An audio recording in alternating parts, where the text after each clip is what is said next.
I'm Michelle Chin, and I'm the resident dramaturg for the Phoenix Theatre Company, and I'd like to welcome our guest. I'll let him introduce himself. My name is David Payne. I'm a British actor, born and bred in London.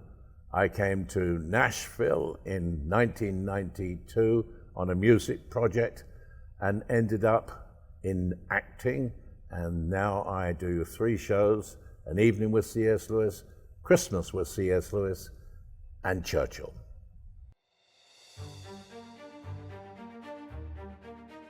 All right, so the first question I'd like to ask you is, as I was reading up on you, you have a fascinating history of how you kind of got to what you do now. So you went to school for engineering, and you were an engineer for many years. I was a structural engineer for a number of years, and then for some reason I got involved in youth work at a church that led to being involved with music, not as a player really, but more as an organizer. And I was invited to go to Nashville, Tennessee by a British company who wanted me to set up an office for them because it was Nashville. And so I was there for 2 years. Nearing the end of 2 years, there was a bulletin that I came across from a theatrical company that did all their shows in Tennessee Performing Arts Center. They were doing a show called Shadowlands, which is the film and the stage version about C.S. Lewis and his American wife, Joy. And there was a display ad which said, "Auditions for Shadowlands, British accents are help." I thought, well, I've got a British accent. I've had it for a long time. So I called the lady that was on the number that was on the piece of paper. It happened to be the director. And I asked her, I said, "Look, I've got a British accent, but I've never been on stage before." So she said, "Well, it's a sort of community theatre. All comers are welcome." So I said, "All right." Well, I went along hoping to get a small part and managed to win the lead role of C.S. Lewis. That's amazing. That's where it started. So working on that production, what about it? Do you remember the moment that you were like, okay, I think I want to do this now? Yeah, but I can tell you, I knew what I wanted to do when I played C.S. Lewis in Shadowlands. I thought, boy, this is fun. I loved the idea of acting. I didn't think I could act. Apparently, I was good enough for people to invite me to audition for other shows. But my real concern was to explore C.S. Lewis more. So I did. He wrote a book called Grief Observed, it was called, and it was about how he coped with the death of his wife, American wife. And for some reason, I decided to memorize it. So it's 96 pages, so it wasn't huge. But that really got me into C.S. Lewis. And one day a colleague who lived in Nashville knew I had memorized it. He said, "What are you going to do with this memorization thing?" I said, "Well, it needs an audience." And so he had a big house in Nashville. He invited a lot of his friends. And that's where I did a performance of that book, not the full book, of course. And then thereafter, I decided to broaden the play out so that it became An Evening with C.S. Lewis, which does cover aspects of A Grief Observed. All right, so we've heard about how you did your first C.S. Lewis one-man show, how that came to be. Can you talk about the development process, or, well, first, how did you think about doing a one-man show about Winston Churchill? How did that come about? Well, I've been doing An Evening with C.S. Lewis for 20 years. And in 2020, COVID hit. So we had, most of the year was closed down. So that meant we had 9 months where we weren't on the road. And somebody had mentioned to me that maybe we could write 2 plays. One was A Christmas with C.S. Lewis, and the other one was Churchill. Now, I grew up with Churchill. I mean, as a boy, Churchill was very instrumental because I lived in England for most of my years. Churchill was always a figure. And then in my teens, he was a figure. And then in my early 20s, he was a figure.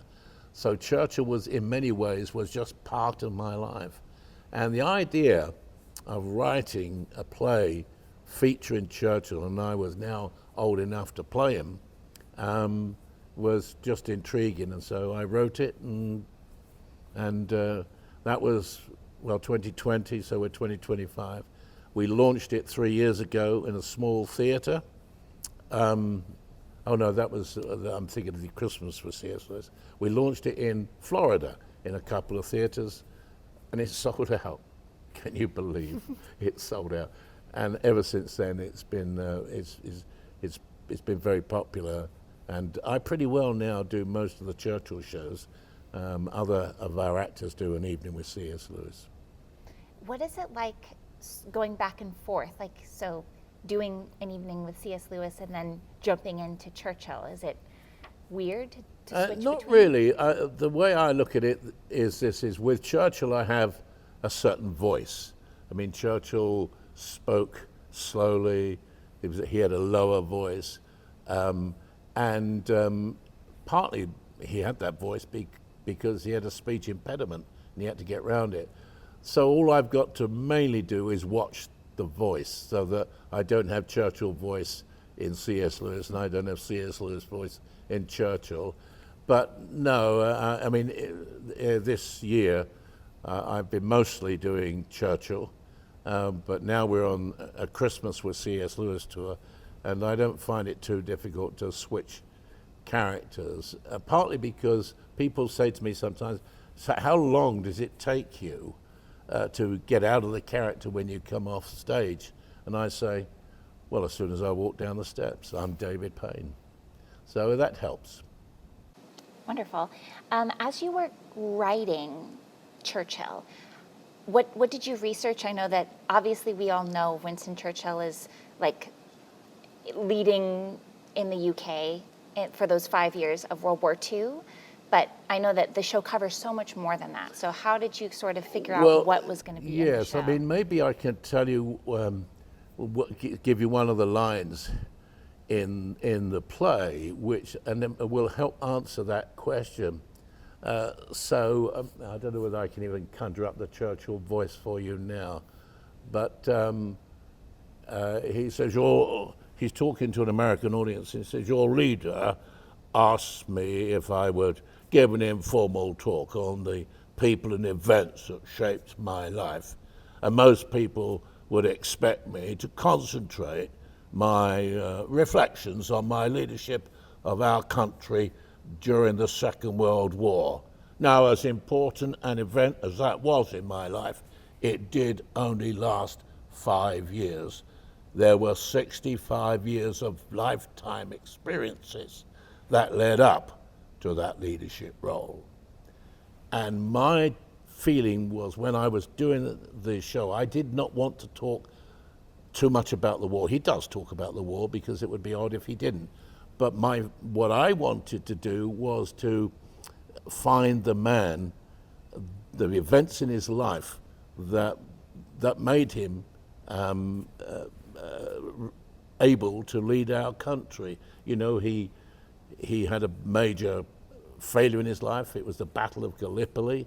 He took full blame for that, and then after that he went and did trench warfare in France. This was the First World War, and he learned a lot there.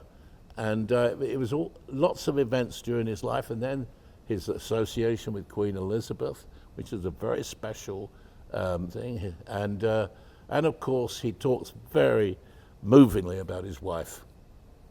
He ends up by saying that without my wife, I would not have survived the Second World War. That's beautiful. I'm glad to hear that that's sort of how you came about, like developing the piece and honoring some of the words that he said, and like how much he valued those 65 years of experience leading up to the 5 that everybody knows about. Is there one achievement or detail about Churchill's life that resonates with you the most? Oh, there were so many achievements that he had.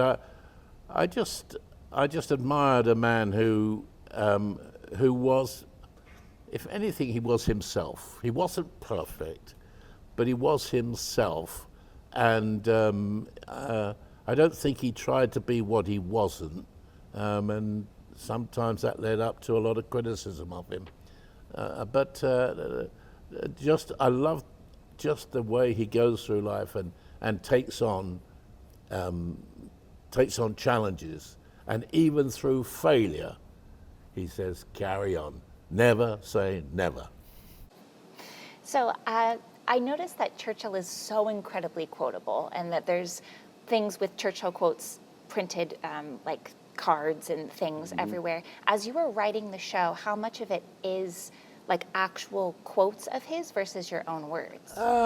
It's a reasonable, I'd say 25% maybe Churchill quotes. The rest is my own words, partly because we don't have, when he's talking about his childhood, we know what he felt about his childhood. We know that he didn't, it was the unhappiest years of his life at school.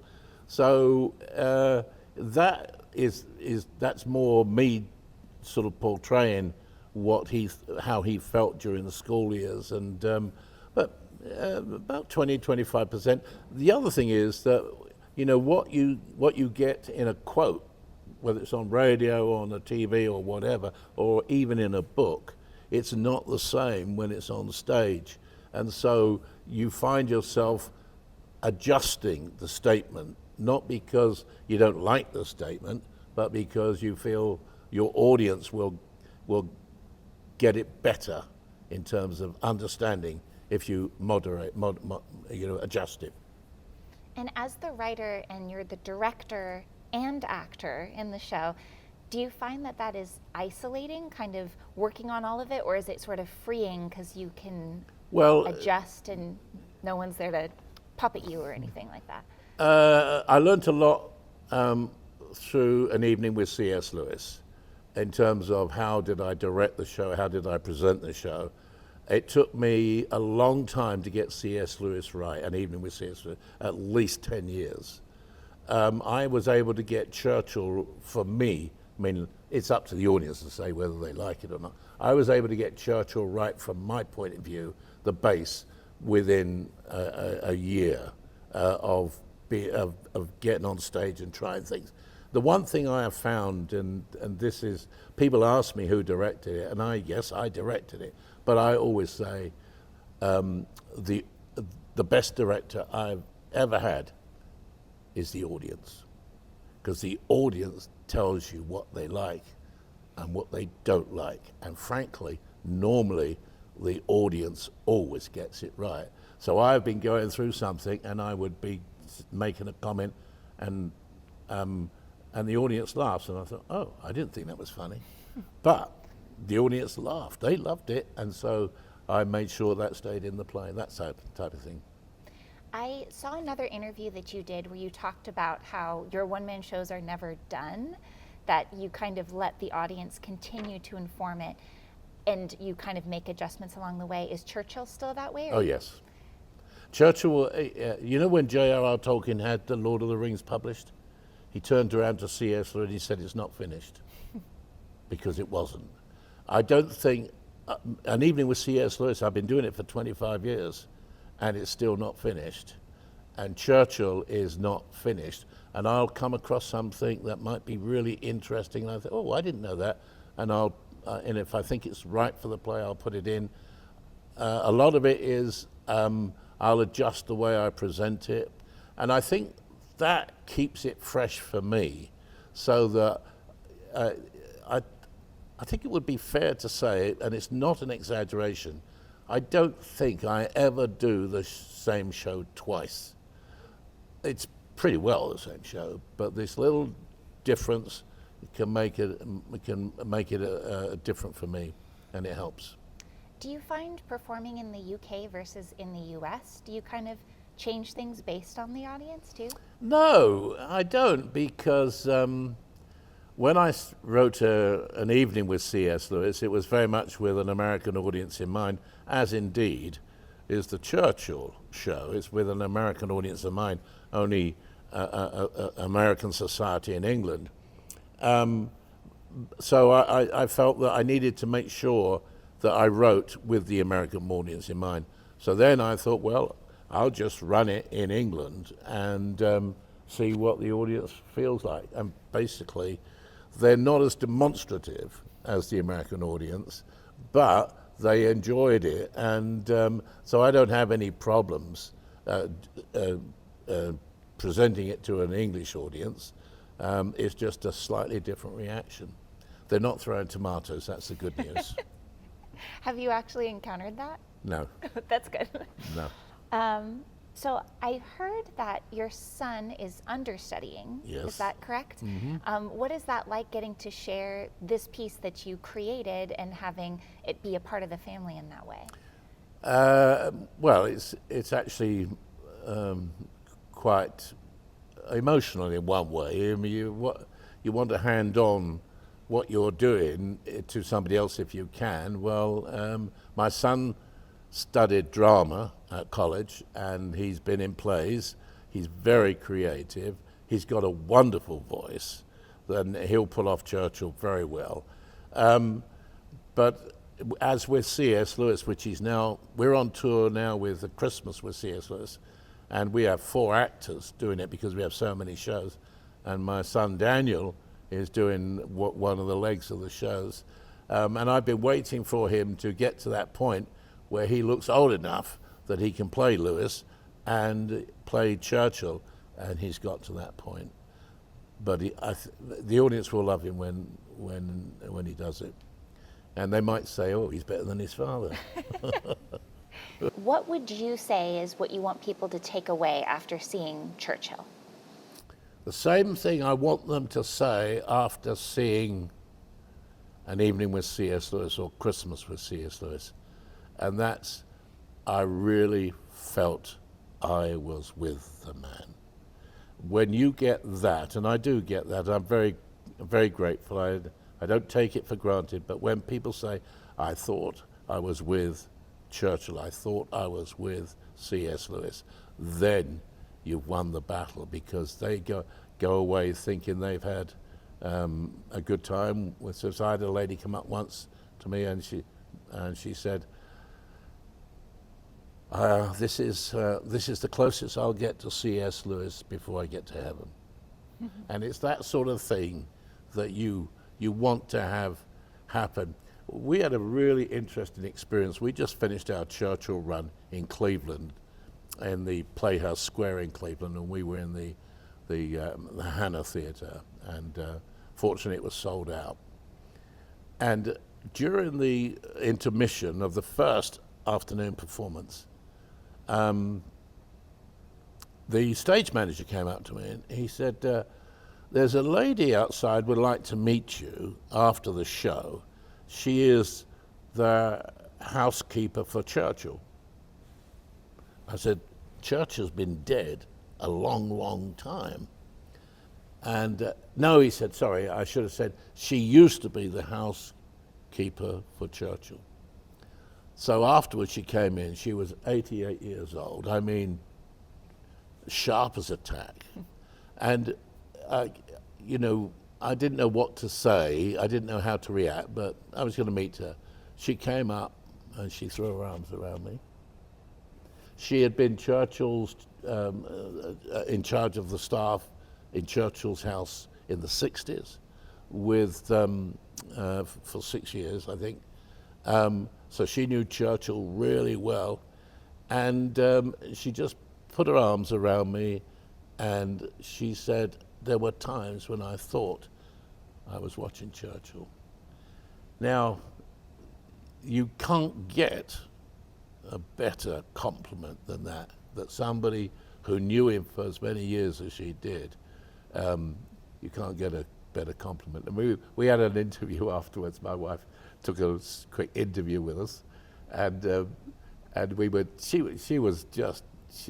I mean, 88 years old, but she didn't sound like 88 years old. And she was telling us about Churchill. She said, and the way you speak, she said, you're very good. You speak the way he speaks, and you have the pauses. And then we got on to the subject of his relationship with FDR. And one of the, if anybody comes along, they'll find that there was an occasion when FDR saw Churchill naked, and you'll find that out if you come to the show. And she said, well, I saw Churchill naked a lot of times. He used to walk around the house without any clothes on. That's hilarious. It is hilarious. And so I mean, I don't know whether she'll come, but I probably may invite her to come out and see a couple of shows here in Phoenix. Wow. That's if she wants to travel. I mean, she's 88 years old, but she looked in pretty good shape to me. She runs a jeweler's shop, can you believe? Oh, wow. In Cleveland, yeah. Well, thank you so much. Is there one reason why people should come see the show?